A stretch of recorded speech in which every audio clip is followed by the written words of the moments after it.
श्रीगुरुभ्यो नमः। श्रीललितापञ्चरत्नम्।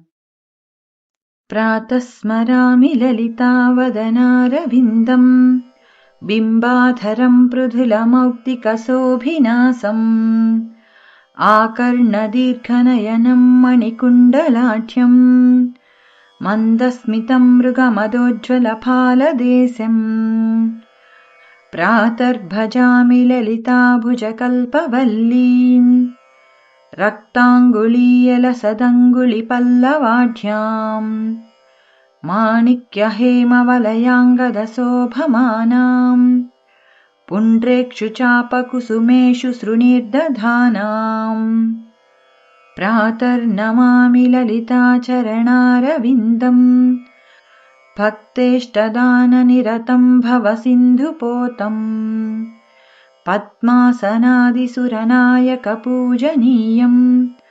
पद्माङ्कुशध्वजसुदर्शनलाञ्छनाढ्यम् प्रातस्तुवे परशिवां ललितां भवानीं त्रय्यन्तवेद्यविभवां करुणानवाद्याम्